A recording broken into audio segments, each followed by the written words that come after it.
Hi, I'm Sarah. And I'm David. We got to talk about the premiere of season 13 of RuPaul's Drag Race. But first, if you're new to this channel, please click subscribe and give this video a thumbs up. And if you want to support us on Patreon, there's a link in the description. There is some Patreon exclusive content coming soon, so stay tuned for that. I'm excited for that. Oh my gosh, David, here we are. I mean, I'm excited because this is one of my favorite shows ever. I've seen every season. We haven't covered it before, and I'm thrilled to be chatting about it with you, Sarah. It's like new year, new vibe, new show we're covering. I watched my first season of Drag Race last season, season 12. And so I'm still kind of a newbie. But you are the expert here. And I defer to you for all complex things that might come up. I will fill in the blanks for you happily. But like, the mechanics of the show and sort of how it works. So I think you understand that like this premiere is like quite a twist. This is very different from what you probably saw season 12, right? Right. So, yeah, I mean, only had one to really compare it to, but I could tell that this was a different format. This was a twist, as we might call it.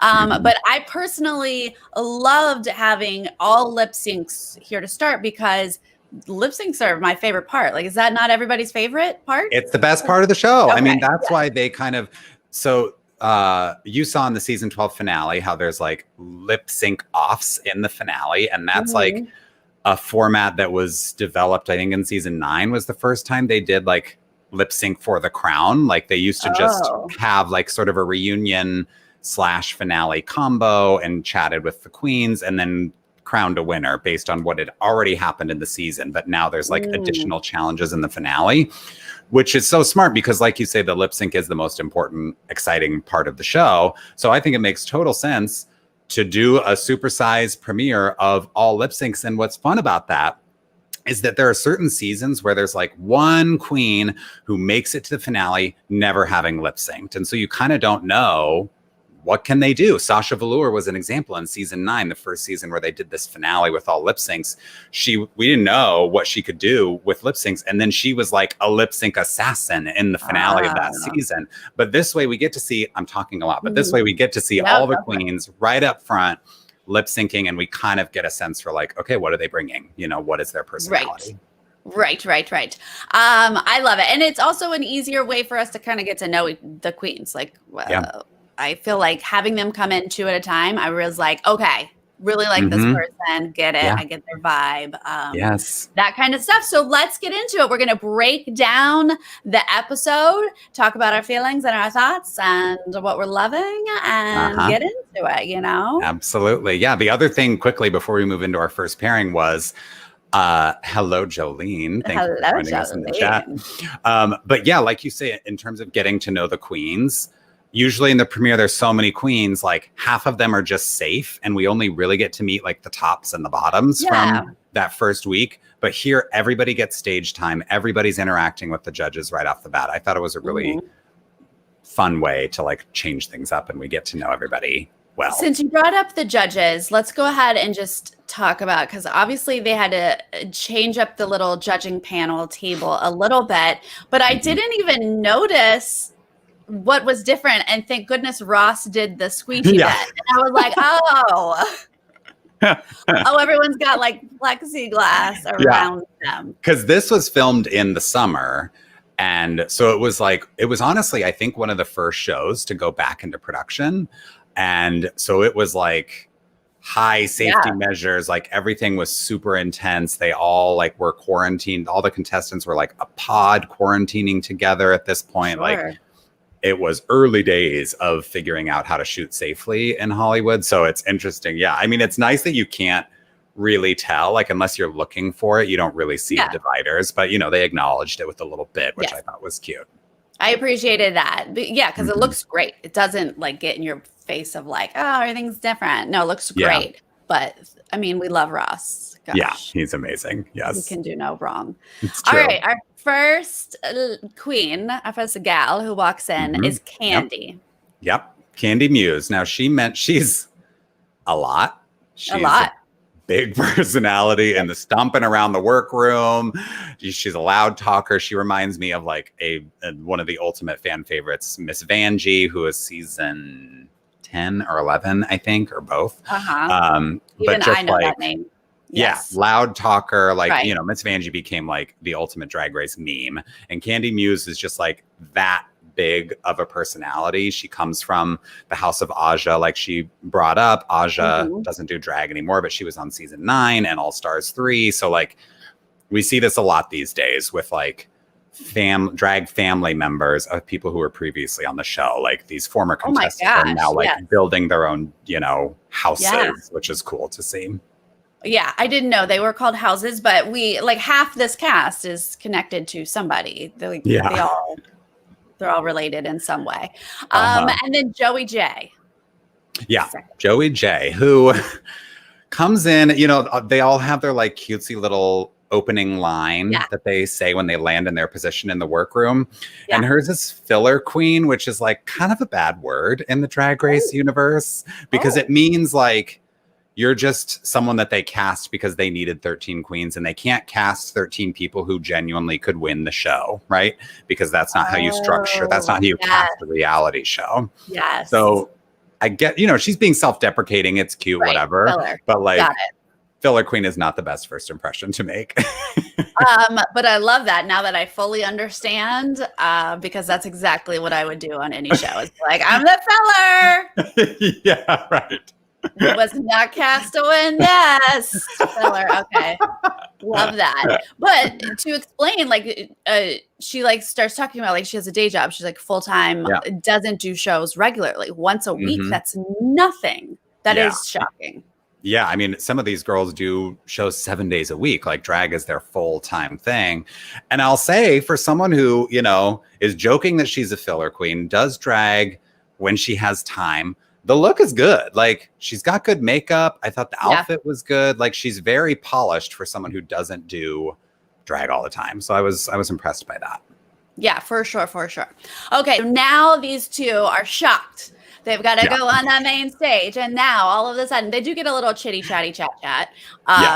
But basically what we're finding out is y'all's about to lip sync for your life. And one of y'all's is, you know, gonna go. Right. Yeah. Right. You're getting the pork chop, which is different than, you know, we're used to. It's kind of like, what does the pork chop mean? You know, like I think even the queens are kind of like picking up on that. Eventually they're like, but you said I got the pork chop. You didn't say that I was eliminated. So, you know, it's this fun little twist here. But yeah, it's fun to see them like, wait, what already? Because they're expecting entrance after entrance after entrance and to meet the whole group and then to see the message from Rue. So to see the lights flash and already see this video message, they're shook. And you can see it in their face. Like they look stressed. They look like, oh my gosh, I auditioned and auditioned and auditioned. Like I worked so hard to get here. I have a suitcase full of stuff I thought I was going to get to wear. And they're not even in like lip sync gear necessarily. They're in their entrance outfits. Exactly. Okay. See, Sarah, you already get it. They have walked in. This is an entrance look. It's not a lip sync look. They can't necessarily hit the split or do the death drop or do the cartwheel in this look. Like they just thought they were going to walk into the workroom, hit a pose and sit down, you know? Exactly. I understand that outfits are not for everything. Yeah. So they are stressed. So you see it in their face. And then, okay, so let's get to it. They lip sync. Yes, right. They do like a quick little Q&A. It's like 2 sound bites from each queen. We're not really getting to know them, but it's just a little bit the tiniest bit of personality, to set them up. But like, it's really about the lip sync. Yes. Now, Joey J is in chicken feathers, and that's my biggest note of this lip sync is that there's now feathers everywhere. They just all over the stage. Stay where they're supposed to. Feathers are everywhere. Chicken feathers are cheap, as Candy Muse pointed out. So they are, she literally is molting on the stage. And that's like, watch your step, you know, because you could like slip on these feathers. Be careful. Yes, absolutely. Luckily, there's no falls. Okay, so I thought this one was maybe they paired these two on purpose because there was an obvious great and an obvious not yet. Agreed. Yeah. Call Me Maybe, fun song to have like an opening little lip sync to. But Candy is there like finding the humor in the lip sync. And these are the kinds of lip syncs that often win, is when you insert your personality and character and jokes into the lip sync and you're not just nailing the words and like hitting a split, So Candy has like the full package lip sync here. Yeah. And even though the boombox wasn't meant for the lip sync, worked it in perfectly. I know. Get it started. Also, I really appreciate the use of the runway. Like you gotta use the stage, y'all. You gotta know if you have a runway, go down it and do some work in it. Joey like kind of stayed in her corner, did not use the stage. And so I was like, oh no. Yeah. I mean, I will say like I've seen way worse lip syncs on this show than what Joey delivered. So like didn't do a terrible job, but compared to Candy, it was just like you say, very obvious that Candy was going to win. And the way they edit these things, you can kind of pick up too. Like if Rue is laughing at one of the queens, that's like a guaranteed win. And Rue is like tickled by some of the choices that Candy Muse is making. Yeah. So Candy is our winner. Candy, Shantae, you stay, and then Joey, pork chop. What? Okay, Joey's pork chop, and Rue does say like sashay away, which regardless of what's happening, to hear that on your first day at Drag Race, you're gutted. You're like, no, I didn't even open my bag, and now RuPaul has told me to sashay away. I don't love it. No, that hurts. It's so much work to just get cast on these shows, and to think that was it, it's rough. And it is going to be it for somebody, but we just don't fully know all of that yet. Not yet. Okay, our next duo, Denali and Lala Ree. Is that how we say Lala Ree? Yes, right. So Denali is a Chicago girl, and she, I think, has got some villain potential here. Because everything was so short and you're kind of like stressed along with these queens the whole time. There's no time to like, for anybody to be like overly mean or whatever. But Denali to me was like a little bit shady to Lala Ree about, I mean, not to her face, but like in the confessional, like about her look and the makeup and the hair and whatever. So I'm kind of, if Denali sticks around, I've got my eye on her as like someone who's a bit biting. For sure. And she's in ice skates. Yeah. Like, hello, legit ice skates. What? I was surprised that production let her do that. I'm like, is she like cutting up the floor in the workroom? Like, yeah, it didn't look like it had those thingies on the bottom. Like when you walk on ice skates, you got to wear those little things, but maybe they're not like super sharp. Maybe that's why she can walk on them. But walking on skates is hard. I wobble. I don't do it well. She did a great job. Like she's kind of, strutting around like, okay, I'm used to this, which I'm sure she is. She says she's a professional ice skater outside of drag. But then when she's on the stage and she's cute, talking about she's more of a Tanya than a Nancy again, villain, right? Like these are the things and clues I'm picking up on here. Yes. If you identify with Tanya Harding, okay. But then she's like, I'm in ice skates. This is not, like you say, Sarah, this is not a lip sync outfit. I can't move. Exactly. Like this preparation, like they would have chosen different footwear is what we're saying here. Yeah. Okay. Lala Ree, I put an asterisk by, like, love. Yeah. She's got such a sweet personality. And my eyes immediately in the lip sync, which they do When I Grow Up by the Pussycat Dolls. I was like looking at Denali immediately because she did a freaking cartwheel in ice skates and landed it. And then she's whipping the ponytail around with the braid. Like she's very big and doing a lot of stunts. But Lala like crescendoed with the song. She told a story. She was giving me face acting, and then she hit her own split, and the split was perfectly timed. And I was like, okay, she's crafting a narrative with this lip sync, and I'm into it. Yeah, this one I was like, okay, this is not so clear. They didn't set us up with like a veteran and a newbie, which is kind of what I thought we might be doing here.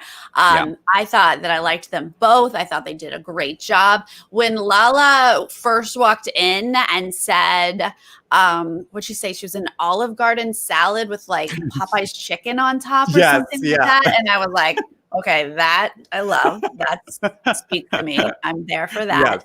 Right. So pleasantly surprised that Lala Ree gets to stay.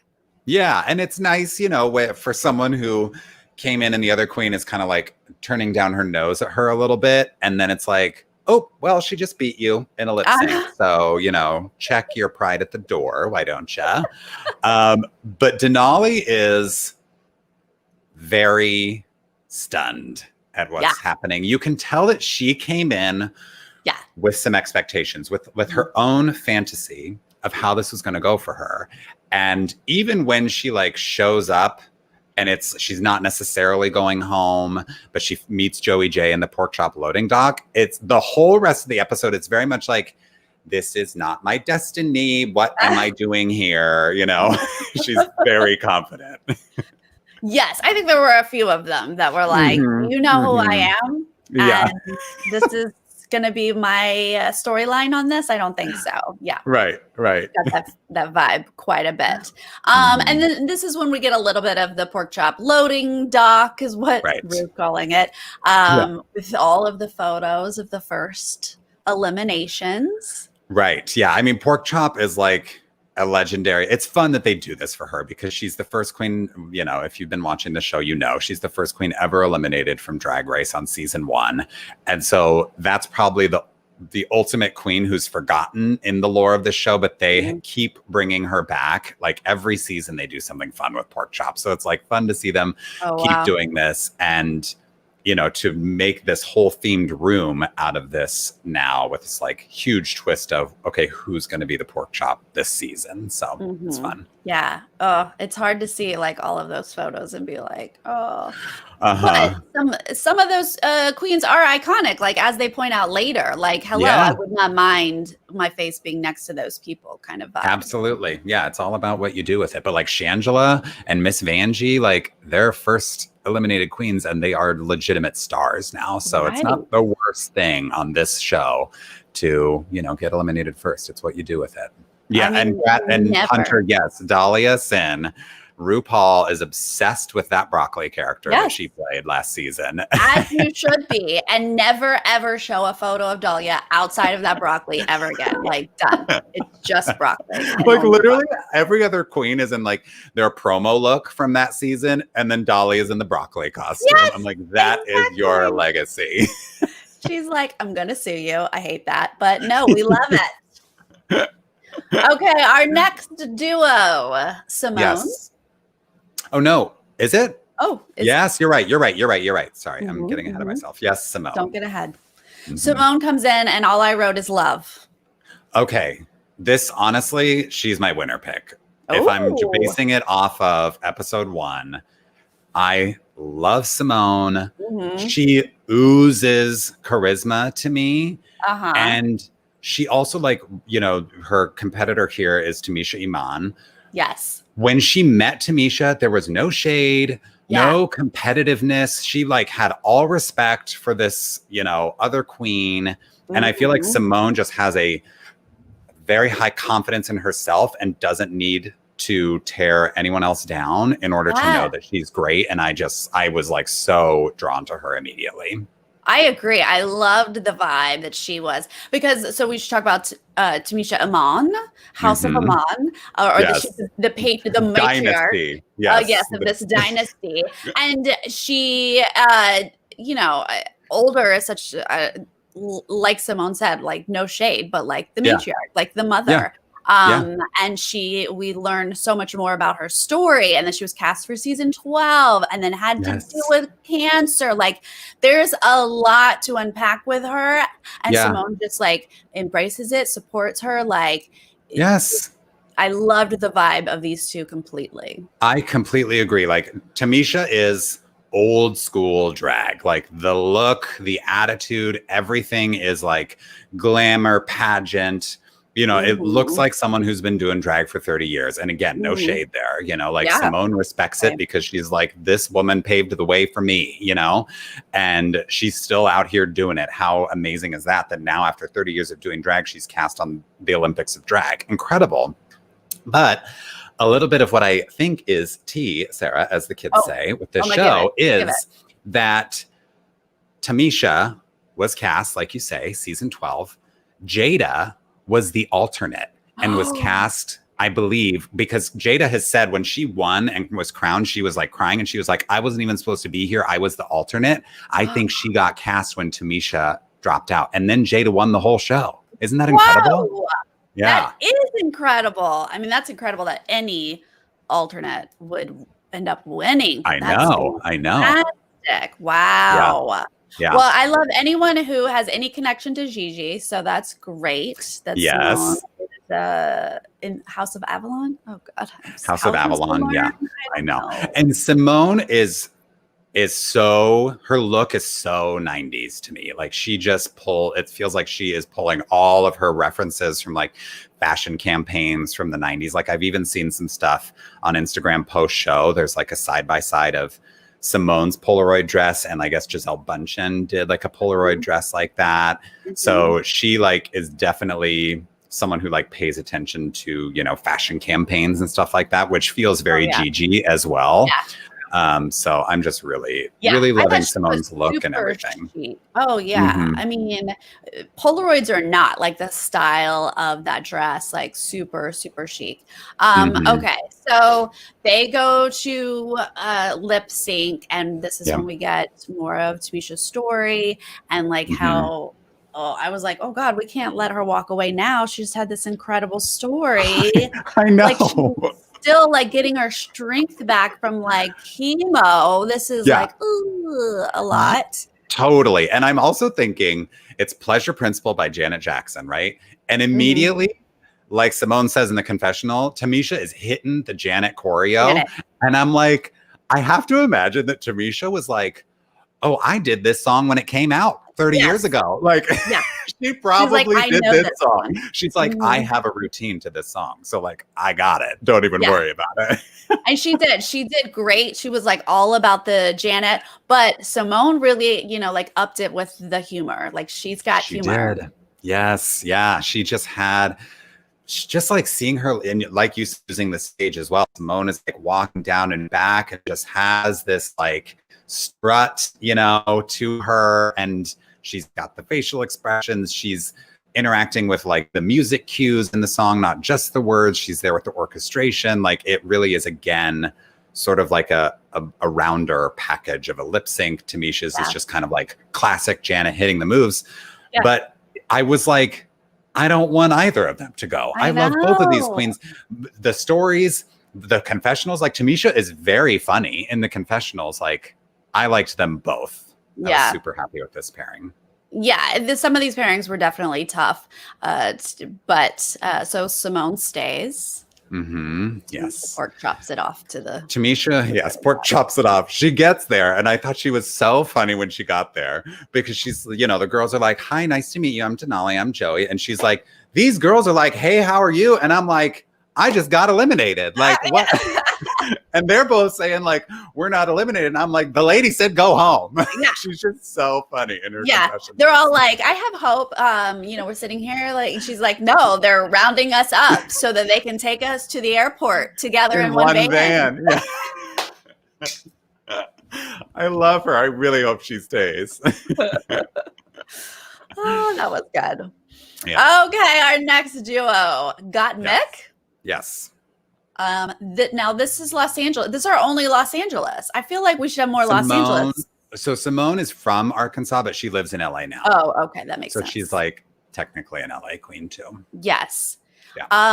And transgendered man. Is this new and different, rare? This is the first transgendered man, I believe. Please correct me if I'm wrong in the chat. But we've had some transgender women on the show before, but never someone who was born a female and is a male. So this is kind of like herstory, as they say. But I love, again, like it sort of is interesting when you like get into pronouns with this, because we use like he and she so loosely with Drag Race, because like the queens go by she. So, I hope I'm not offending anyone if I refer to Gottmik as she, because she's a drag queen and that's kind of what we do. Right. I was like, oh no, she fought so hard to be a he. And now we're saying she, but she was doing that in the show. So I was like, okay, we're just going to go with whatever it is that you are saying. Totally. Yeah. And she, as a queen, she's very much like, born a girl, now I'm a man, and I dress up like a woman for money. Like, she has a sense of humor about it. So, I don't think there's any offense there, really. But great to see like this kind of inclusion now. The trans thing was like a real sticking point for the show for a while, and they are now broadening their horizons and allowing trans people to compete, which is fantastic. She's a super artsy, incredible makeup artist. I had no idea that she had done Paris Hilton, Heidi Klum, these like huge celebrities. It's evident from her own paint. Like, it's incredible. Right. Obviously, she's got that skill down, and I need to learn anything from her. That's fine. Ooh, I feel like I should have better makeup for this podcast. But no, here we go. Sorry about that, guys. Yes. And then we've got the Utica Queen. Okay, of course, it's going to be one of my favorites. Yes, I figured. Give me my comedy. Come on, give me wacky. I'm here for it.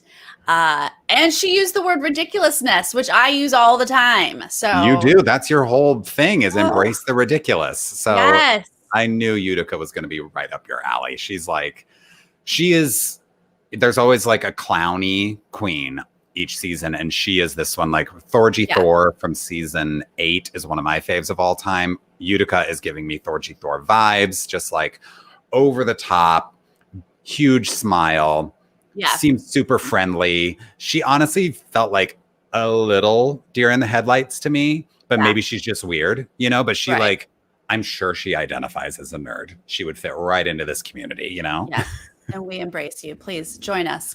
Come on in. It felt like maybe this is another one of those like more seasoned and kind of a newbie, maybe, because I wasn't sure if it seemed like that deer in the headlights thing to me as well. Yeah, but I would say like in terms of Gottmik, like she's coming in with something to prove. Like, I wouldn't necessarily call her a veteran, except in the makeup space. Like, people know her as a celebrity makeup artist, but she's very much, I think she's here to show, like, I have a fully formed drag persona, and I am not just a makeup artist. I can perform. I've got the goods. So I think both of these queens maybe have a little bit of something to prove, like, I belong here, Because was it Gottmik who said, like, I don't know that I'm a lip sync assassin so much, like, like got the look, got the persona, but maybe doesn't like kill it performing. And so this was an interesting pair to battle against. I didn't think that either one had like super strong moves. Like, neither one of them really slayed this. I agree. I think this was the weakest lip sync, at least so far, if not of the episode. They're doing Rumors by Lindsay Lohan, which is like funny to me that they would pick this song. I wrote down in my notes that it's kind of a draw for me. And I think I might have picked Utica Queen to win, because I felt like she was the one embracing those like weird musical moments in like when there's echoes in the song, she's like doing funny things with the echoes, so I kind of enjoyed Utica's more. Gottmik hit the splits, but it was kind of a poorly timed split, so to me, I would have picked Utica. I kind of disagreed with the judges here, but Gottmik is our winner. Yeah, I kind of felt like maybe they were just choosing because Gottmik's look was like, I think they defaulted to, well, overall the look might have been better. But I got to tell you, I really liked Utica's look. Like, I loved the mixing of the patterns. And I don't know if you noticed, but her nails were also plaid that matched her pants. Like, there was a very high attention to detail here. So again, like, I'm really bummed to lose any of these girls, because I really liked all of them. So I'd be bummed if Utica Queen went home too. I will be. But I need Utica just a little bit. Yeah. Can't go yet. Can't go yet. Yeah. Right. So pork chop off you go. Okay. Next one is Rosé and Olivia Lux. Yes. Okay. Another potential villain, I think, here in Rosé. Like she just. Well, they're certainly setting us up with a little duo with There's Rosé. a rivalry. Yeah. Rosé and Tina Burner who will meet. But yes, Rosé is a New York girl. She was in a girl group. We learn on the main stage, but she is in this girl group called Stephanie's Child in New York with Jan. With Jan! Okay. Jan I was in love with last year. Okay, Jan, I love. And so I got super excited that Rosé is with Jan. But that's because I love a musical theater queen. Okay, Yes. Give me the musical theater. I want people who actually know how to sing and dance. This is how you entertain me. And so I love Rosé. And I get the Rosé is like an established New York queen, which is like royalty. Yeah, right. She kind of has this attitude of like, yeah, I'm supposed to be here, you know, and whereas like I don't think Utica Queen has that attitude, you know. Right. But I think she's got the goods, you know, like she doesn't necessarily win this lip sync, but she comes in, she looks great. She's got the like personality down. You know, like I was on The Voice. I was on America's Got Talent. Yes. Let me grace Drag Race now with all of my talents. She's very much like that. And then Olivia is like, oh, I know you. Yeah. She's like, yeah. I love you, Rosé. She's like, remember you hosted that thing that I was performing in? Like so we definitely get this whole dynamic of like, you're so established. Yes. And Olivia's like, yeah, I've been doing it like what, a year and a half? A year and a half. And Rosé's like, okay, we're just going to put you back in the oven because you're not quite ready for this. Yeah. But I mean, Olivia's such a sweetheart and so humble and saying like, I love you. Like, I admire you so much. And Rosé's a little bit like, what are you doing here? And like, why do I have to compete against you? Which I'm just not full. Like, come on, just be nice about it. You know, I'm not super into that. No, absolutely not. But you kind of probably assume that Rosé is like, great, easy one to beat.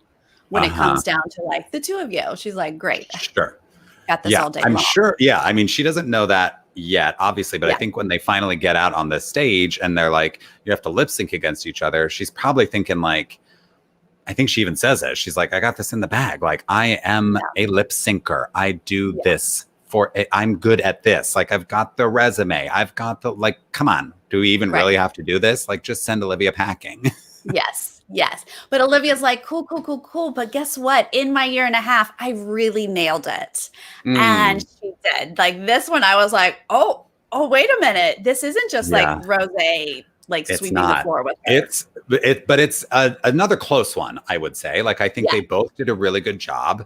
You know, Rosé had that like incredible series of twirls from the back of the stage. Like I was watching with my friends who are from New York and know Rosé, have seen her multiple times. And they're like, Rosé loves a quick twirl. And like, she loves the spot, you know, the dancer thing where you like whip your head around. And so we were like counting the number of twirls and we were like, it's impossible to keep track. Like that's her move. So expect more of that if we see some more Rosé lip syncs. But then Olivia does the air guitar again, like interacting with the musicality of the song, which is fun. So this one was not like cut and dry. We have our winner. No. Yeah. I'm watching it assuming like Rosé's killing it. And I'm assuming, yes, of course. But I'm just like, oh crap, Olivia is too. So shocker when Rue's like, Olivia Lux, you're going to stay. And then I think Rosé has the most relatable reaction to this whole setup. She's like, I don't really understand this. Most relatable? Yeah. Did you say most? Because most.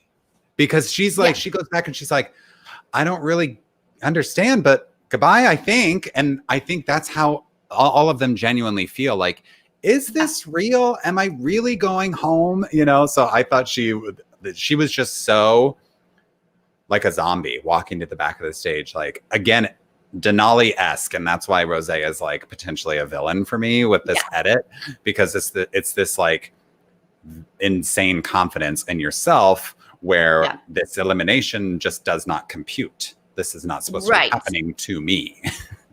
Right. So like I agree that it's a very relatable reaction, but I felt like it wasn't necessarily respectful. Like Agreed. it was like you brought me here, like I got cast for this and this is happening. Like it had the look of like, are you really doing this to me? Yeah. Are you kidding me, RuPaul? Like Yeah. it lacks humility, you know, like Right. it's just a little bit cocky. But again, you just have never seen this, right? With someone going home right after they walk into the workroom. So I understand the like, Oh yeah. just like, I understand what is happening? I thought I would at least get to do a runway look this season, but here I am in my entrance look and I'm walking off the stage. And did you notice Olivia Lux was even like starting to follow her off? She was like, I don't know what's happening either. Like, you're not supposed to go. You're Rosé.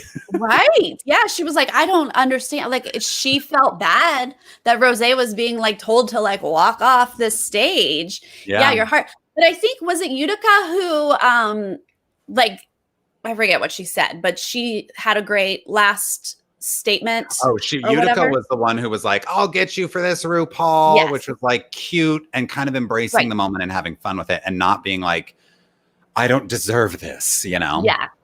Because you got to remember, okay, a lot of these shows are set up differently, but this is Rue's show.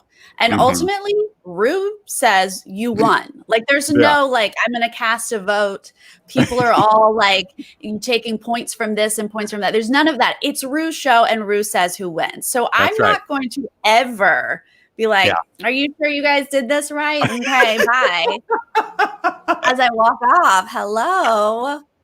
Yeah, right. It's not the best look, but you know, she's just kind of like, I don't understand. I was like, because she even said on the stage, you know, I absolutely intend to be here longer than Jan. And then it's like, oops. Okay, now I'm sashaying away on day one. Yeah. No, I love Rosé, and I hope she obviously stays a little bit longer. But I did think that exit was not the best look, not the best choice for her. Okay, and this is our last one. So this turns out not to be a duo. We get 3 this time. Yes, because we've got 13 queens. Yep, Tina Burner, a veteran, you know, New York legend. Yes, apparently. Right. I guess like she and Tamisha Iman are 2 like veteran queens here. Been doing it forever and ever and ever. She's obviously the campy one. She comes in like a repurposed firefighter outfit. I love the campy queens. Yes. I don't know if you saw online post show, but she used to date Graham Norton, who is a judge on Drag Race UK. Okay. And like a famous talk show host in the UK. But there are like all these photos circulating now of like a young Tina Burner, not out of drag, but like young Tina Burner with Graham Norton, which is kind of a fun fact. Oh, that is fun. Look that up. All right. Yeah, she says costume comedy is her thing. And I'm like, okay, we're going to get along just fine because that sounds like my thing as well. Absolutely. And yeah, bigger than life, a lot to say. Yep. We learn later that she's like auditioned 1,000 times. And so she's like, here I am, finally, here. Finally. Yeah. So I think she'll be fun. She's got obviously a very developed personality in the confessionals. She's like sharp. She's very like quick with a one-liner. So I think she's definitely going to be fun to watch. But she's got to lip sync against 2 people. 2 people. Kimora Hall comes in next. And she's just like dripping in diamonds and ostrich feathers, gigantic hair. Like she is a beauty queen. And this is another one where she's like, wait, I know you. You're Tina Burner. Like, hi. And Tina's like, oh, hi, Kimora. And she's like, Kimora, not Kimora. So like immediately you've kind of got these like 2 shady queens there, which is something, to be honest, as someone who has watched Drag Race for years and years, the show's gotten nicer because the fandom has gotten meaner, frankly. The RuPaul's Drag Race fandom is not the nicest place to exist. So the contestants are nicer to each other now because I think they kind of fear backlash from the fans. But like Tina and Kimora are 2 who are shady, and I miss the shade on the show a little bit. So I'm like enjoying this a little bit. Yeah, you gotta have a little. Yeah. We do find out that Kimora is Jada's little sister. Yes. Yeah. Like, I didn't even think about that. I was like, Her last name's Hall. Okay, like I wouldn't assume that they're related necessarily because we've had a lot of like girls with the last name O'Hara on the show, and they aren't necessarily related, but they aren't. That's exciting. Well, they both have that sort of like glam. I'm just like a goddess walking into a room, like hello hair, and you know, have that vibe. Gorgeous, absolutely gorgeous. Yeah. And then Elliot with 2 T's is the full name. Correct. Yes. Not just I will say, I think Elliot has a great personality and is fun in the confessionals, polished look and makeup. There's just something that's not popping for me about the drag. Like, you know, we only saw one look. Who knows what she brought in her suitcase? But I'm just kind of like, okay, it's like a floral print little jacket and a red pant. Did you think, wow, that looks like Sarah, a blonde version of Sarah? Is that what you thought? Because that's what I saw. I was like, oh no, Elliot went with Midwestern mom, which is my look. Oh dear, Elliot. And then they were like totally shading and like, what is this? What is this outfit? And I was like, because it's something I would wear. Oh my God. Well, Sarah, at least your drag is now represented on the show. Thank you. Thank you for that. Absolutely. Like 100% soccer mom hair. And but she did get to say, like, in her little chit chat with the judges, she was like, I love an 80s moment, which I was like, yes, me too. Yeah, right. I was like, we have a lot in common. Okay. Yeah, right. And she's like a dancer. You know, she loves to party, whatever. She like used to work on cruise ships and, you know, I don't know. I just was, again, like, there was really no opportunity to start to dislike anybody for the most part. And so I was like, oh, Elliot's fun. Like, yeah, okay, maybe it's not the most outstanding entrance look, but like fun in the confessionals. Like, I want more, you know? Yeah. Yeah. Okay, well, so the 3 of them have to battle it out. And they what was the song? Because I remember liking this, but I don't remember. It was Lady Marmalade. Oh, of course. I was like, yes, give me this song. Tina Burner just like killed it. Just oh my God, like tore it apart. Like Kimora and Elliot were kind of doing the same lip sync to me. Like they were both leaning back when there's like a big belt in the song. Right.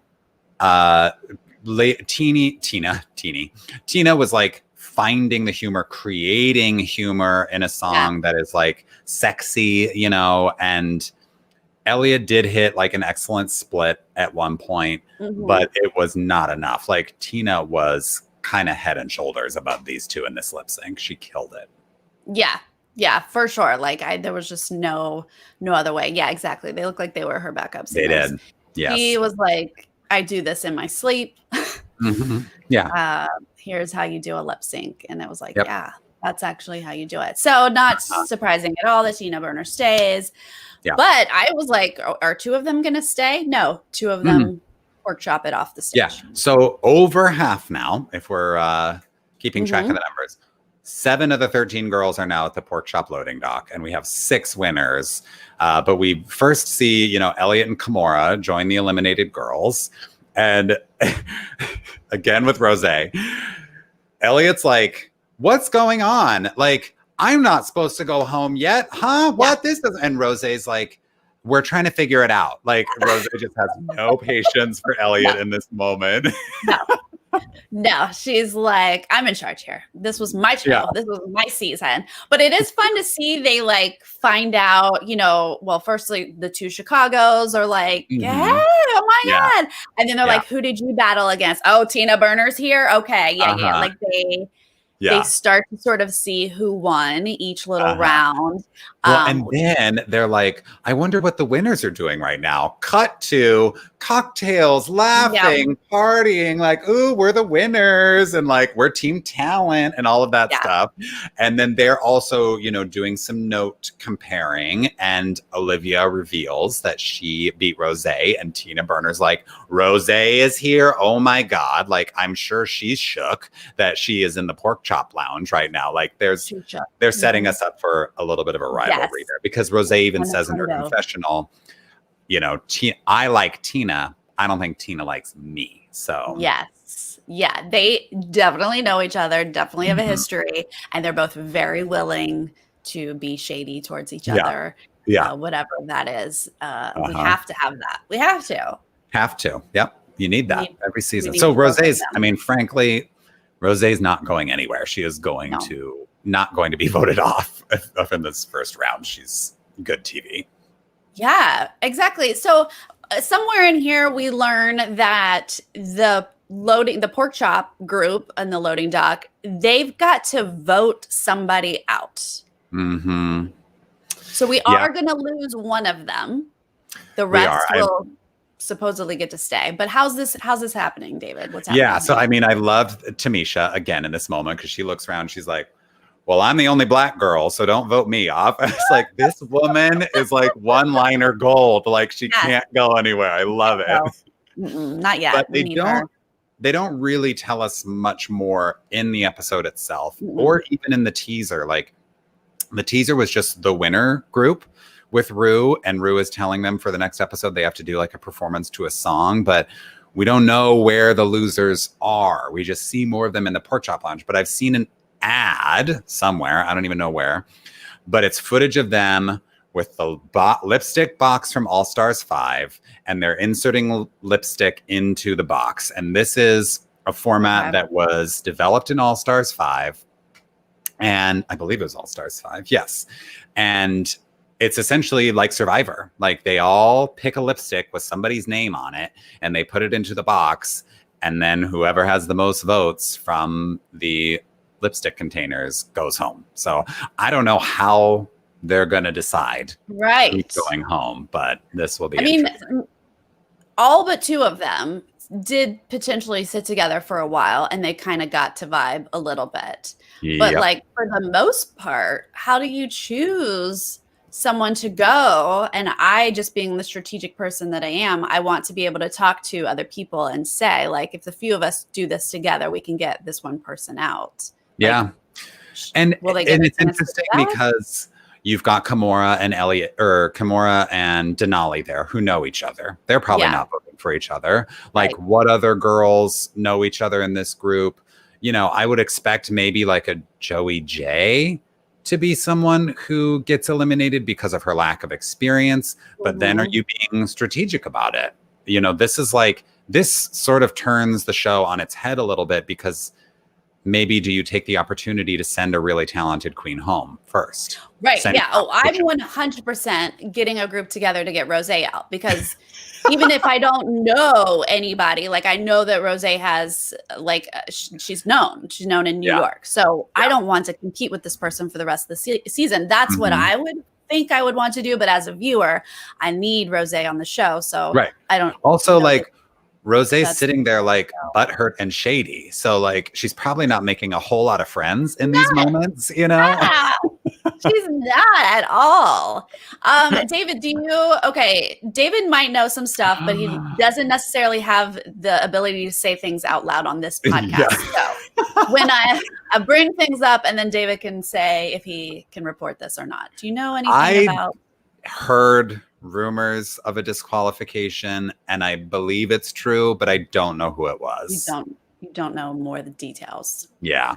Okay. Unfortunately. And that's the truth. I don't know more of the details. Sometimes they might be just a little sneaky with us. But I mean, I was surprised. I wouldn't be shocked at all if that's true, because it did surprise me that they didn't have an even number for this format. Like, it's weird that they had a group of 3 at the end here. Like, they should have had 14. So that, actually thinking about that makes sense as to why they ended up with that group of 3 at the end, because they were supposed to have one more girl and have everything be even and fair for the premiere. Yeah. Well, I love this cast. Me too. I'll be very interested to see who gets voted out, and if it's just kind of random or if there is any thought put into it. I know. And I'm interested to see, like, the girls don't know each other yet, right? Like, the winning group, they have no idea for the most part, like, who's in this losing group. So there's still a lot of, like, get to know you, moments to happen. And so I'm excited to sort of see this continue into the next episode. What does a trade mean? So I don't know what that means. Trade basically means like cute boy. Oh. So the trade of the season, honestly, I think that Joey J is cute as a guy. I think Rosé is cute. Who else, Sarah, did you think is cute out of drag? Well, I didn't know I was supposed to be looking at that, but so I'll get back to you on that. Yeah. Can I just compare last season? Who was the trade? Well, Jada Essence Hall declared herself the trade of the season. Right. Sure. Last season. Yeah. Jan was by far who I thought was just so cute as a boy. And remember when they made a joke about Jan, like, oh, if Jan had her real eyebrows, she would be the trade of the season. But yes. Oh, okay. Gotcha. Yes. Which is true. But okay, got it. Now I will look at that next time. Okay. Yeah. I will learn. I'm trying to think, like, who am I forgetting? It's not Tina Burner. Not to be shady, my God. but it's not. Definitely not. Oh, I think Olivia Lux is cute. She's got a great smile. Yeah. Olivia. Let's come back and discuss more. We will. Once we've looked more carefully. Yeah, I got to look more carefully at that. Yes. Okay, good. Someone agrees with me. Great. Yeah. Thank you. This is what I need. We'll figure that out. Yes. Yeah. Okay, so do you have any like major faves? Like, who was it that you said was winning? Simone is my absolute fave right now. I would say, honestly, Tamisha is up there for me, just personality-wise. She is like a winner in the confessionals for me. I don't think she's going to win the show by any means, but she could be a fan fave. And then I would say like Rosé seems really strong to me. I think Candy Muse is going to do really well. They're not necessarily my faves. Simone is like someone who is my fave and who I also think is going to do really well. Gotcha. Yeah. Awesome. Mm-hmm. I like Jackie Cox. Jackie Cox was the trade of last season, 100%. Oh yes, Yeah, Jackie for Jackie. sure. So cute. Yes. So cute. 100% agree with that. Mm-hmm. Absolutely. Yeah. Tina Burner kill it. Yeah, absolutely. Just gonna kill it all season for sure. Yeah, I had a lot of favorites, so I can't decide yet. But yay! Okay, I'm so excited that we are doing this season. This is gonna be fun. Me too. We will be here every Monday around 5 p.m. Pacific. Yep. To talk about the episodes. So get with it. Yes. Join us, please. Absolutely. Thank you to everyone who joined us live in the chat, giving us your thoughts. We appreciate it. Yes. And if you are joining us later, make sure you leave us a comment. We want to hear what you thought of this new format for the premiere. Who are your faves and who do you think is the trade of the season? Yes, please let us know. All right. We'll see you next time. Okay. Bye. Bye.